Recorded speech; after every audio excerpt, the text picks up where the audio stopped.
लेकिन पहले आज थर्सडे के बिग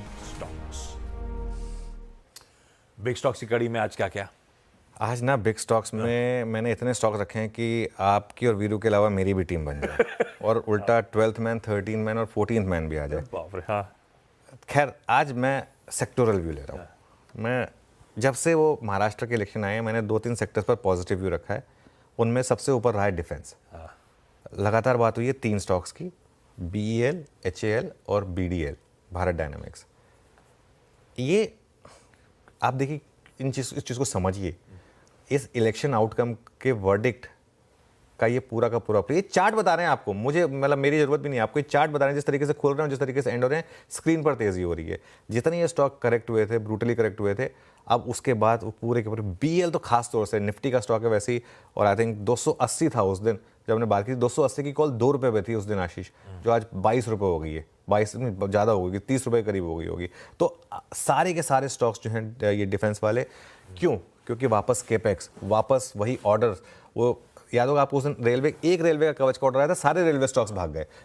यही होगा यहाँ पर, कोई एक आध ऑर्डर आएगा, सारे स्टॉक्स भाग जाएंगे। कल देखिए सारे मैज़गांव, डॉक वगैरह सब भागे ना, वो डिफेंस स्टॉक्स। तो इसके लिए ये एक पहला स्पेस होगा।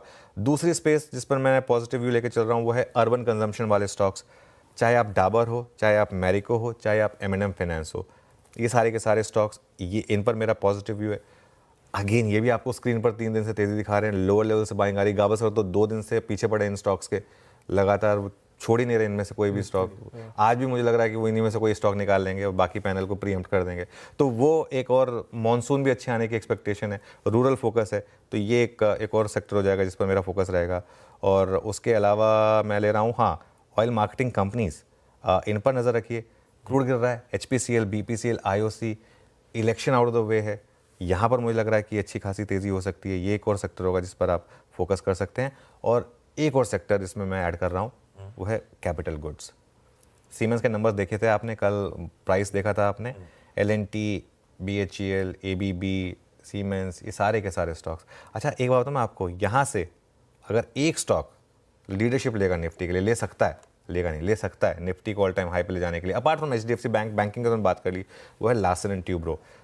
पिछले क्वार्टर के नंबर्स लार्सन एंड ट्यूब्रो के इतने शानदार थे विदाउट गवर्नमेंट कैपेक्स। इस क्वार्टर में अगर बाई चांस गवर्नमेंट ने, और बाई चांस क्या इस बार होगा, इस क्वार्टर में आप देखिएगा आशीष, वो सारी कमेंट्री बदलेगी जो पिछले क्वार्टर की थी, क्योंकि गवर्नमेंट कॉन्फिडेंस के साथ इस क्वार्टर में स्पेंडिंग करने वाली है। 1 महीने में ये स्टॉक 10% चल चुका है। ये अब स्क्रीन उसी को प्राइसिंग करने की कोशिश कर रहा है। अगले क्वार्टर के इसके नंबर्स देखिएगा, आप बहुत शानदार होंगे। तो ये एक और स्पेस है जिस पर आप फोकस कर सकते हैं। तो बहुत सारे बिग स्टॉक्स हो गए और आज मतलब चौतरफा बढ़िया मूड माहौल दिख रहा है, इसका मतलब ब्रॉडर मार्केट्स में। डिफेंस को रडार पे रखिए, बहुत बढ़िया आउट परफॉर्मेंस। और मैं वो देख रहा था सैटरडे के शो में, आपने वो जो आधे घंटे का बाजार का स्पेशल कर रहा था मार्केट्स रिलेटेड, उसमें डिफेंस रेलवेज की बात करी थी। क्या आउट परफॉर्मेंस है तब से डिफेंस में। HAL, BEL, Bharat dynamics, BDL, इस तरह के स्टॉक्स रडार पे रखिएगा। आउट परफॉर्मेंस बढ़िया बनता ही चले जा रहा है। रखिएगा अर्बन कंजम्पशन रिलेटेड थीम्स को रडार पे, यानी कि कोई डाबर हुआ, कोई मैरिको हुआ, स्क्रीन पे दिख भी रहा है किस तरह के मूव्स वहां पे आते हुए। OMCs को रडार पे रखिएगा। HPCL, BPCL, IOC, रह के क्या तेजी बन रही है इन स्टॉक्स में। और सारे कैपिटल गुड्स की interesting companies, Larsen and Toubro, भेल, ABB, सीमेंस, ये सब रडार पे। सीमेंस में तो खैर ऑफलेट नतीजों पे अच्छे मूव्स आए हुए हैं, इसलिए कि इन सारे के सारे पैक को रडार पे रखिए। ये शायद यहां से और भी आउट परफॉर्म करते हुए नजर आए। अच्छा आगे बढ़ूं, पैनल के पास जाऊं, उससे पहले आप नहीं बताओगे तो हमें नहीं पता चलेगा। भाई लाइए दिखाइए जरा। CNBC आवाज के मैनेजिंग एडिटर अनुज सिंघल साहब को एक बड़ा सम्मान मिला है। ये आपकी स्क्रीन पर बैंक ऑफ बड़ौदा के चेयरमैन और मैनेजिंग डायरेक्टर साहब ने ये सम्मान दिया है। इक्विटी बाजार में योगदान की सराहना करी है बैंक ऑफ बड़ौदा ने। ये देखिए आपकी स्क्रीन पे वो विजुअल। ये कल रात का इवेंट है क्या? ये कल रात का इवेंट है, ट्राइडेंट नरीमन पॉइंट में वो इवेंट था। और मैं नॉर्मली वीकडेज पे थोड़ा सा अवॉइड करता हूँ क्योंकि अगले दिन सुबह जल्दी आना होता है।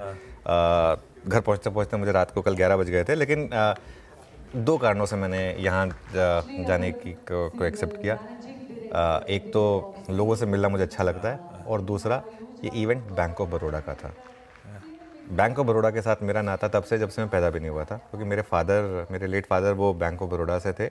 तो कल थोड़ा सा एक बिटर स्वीट मोमेंट था, क्योंकि like I lost my father 3 साल पहले। अगर वो होते तो उनको बहुत प्राउड फील हो रहा होता, ऑब्वियसली अभी भी प्राउड फील हो रहा होगा हेवन में से। लेकिन इसके लिए मैं थोड़ा सा कल इमोशनल भी था कल कल मैं लेट नाइट को।